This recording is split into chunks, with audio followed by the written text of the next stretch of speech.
Album of the Week, episode 63.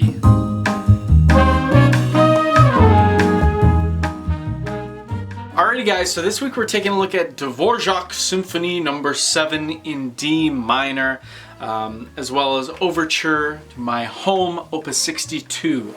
This is a recording under Andre Previn and the Los Angeles Philharmonic Orchestra. This was recorded in 1988, just so you know, so it's not the current players. Some of them, I'm sure, but it was recorded on May 4th, I think. May 4th, 1988.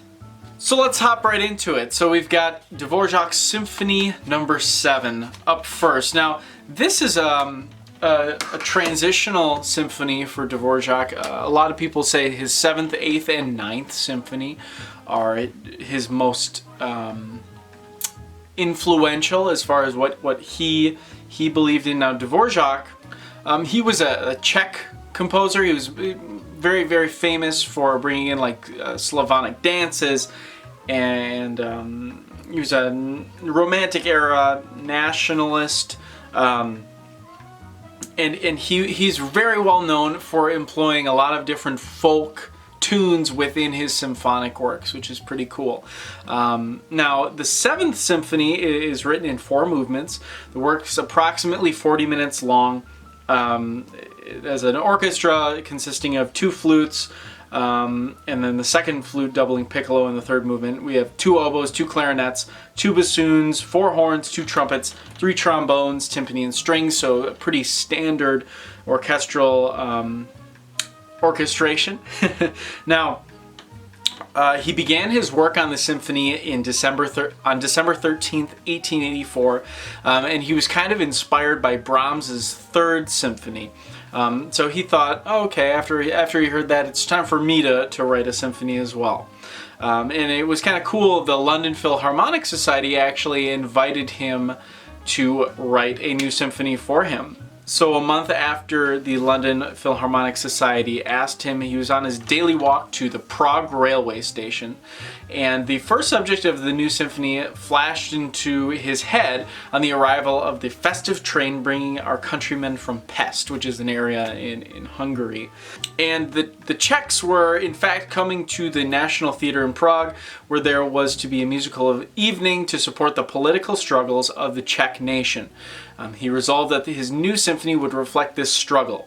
So that's what the 7th symphony is written about. In doing this, the symphony would also reveal something of his personal struggle in reconciling his simple and peaceful countryman's feeling with his intense patriotism and his wish to see the Czech nation flourish. So he's very, very... this is a nationalistic idea on his symphony. It's really, really great. I have a personal love for his 8th symphony. That was the first orchestral work that I played with the Fox Valley Youth Symphony Orchestra. So that will always hold a special place in my heart. I also am a huge fan of his 9th symphony. The 7th I wasn't too familiar with, so I'm glad I got the chance to listen for this album of the week. It's really, really great. I also just wanted to, and I'm getting all this from Wikipedia, just so you know, this isn't coming off the top of my head, but this is an evaluation here. So Symphony number 7 together with 8, 9, and 9 represent Dvorak at his best, and they reveal a somewhat different aspect of his personality. Number 7 is the most ambitious in structure and the most consciously international in its message, kind of what I mentioned before.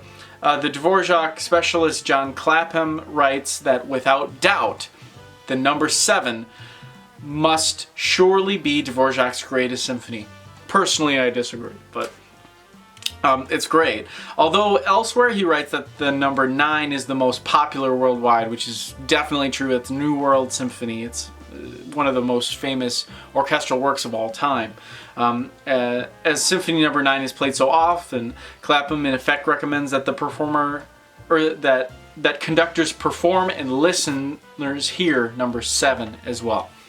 And number 8, that's what I say. But anyways, number 7 is great. There was another piece. He had some issues with getting it published.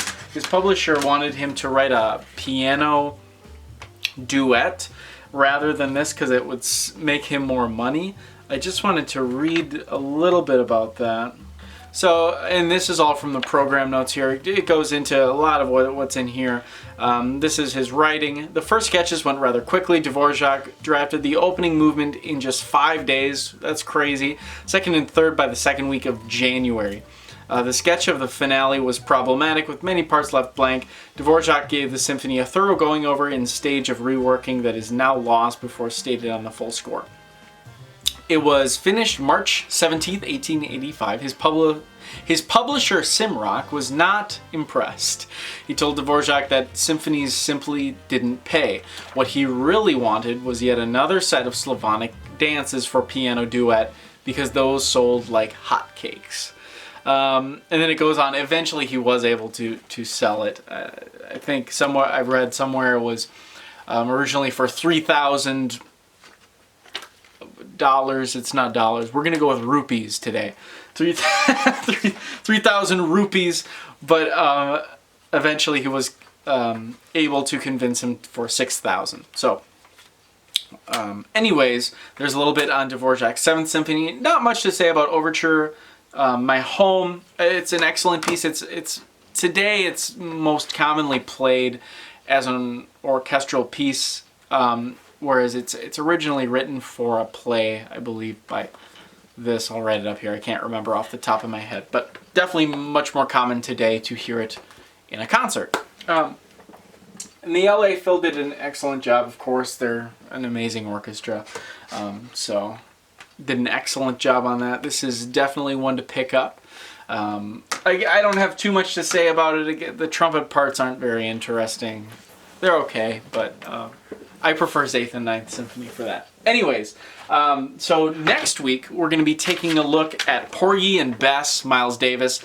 I've done the 3 other Miles Davis and Gil Evans collaborations, so I wanted to wrap up that. So that would be the second in the series, I believe, but it's the 4th one that I've reviewed. So very excited to take a look at this on next week's video. So these 2 will be linked below where you can purchase them. There'll be a Spotify link for this one if it is on Spotify. I haven't checked. I listened to it with the CD, so if it is, it'll be linked below. If you like the video, please give me a big old thumbs up. Helps me out a ton. Hit the subscribe button and the bell notification so you don't miss any of my other videos. Comment below if you have any other album recommendations, anything else I should check out. And with all that being said, thanks again for watching, and I will see you next week.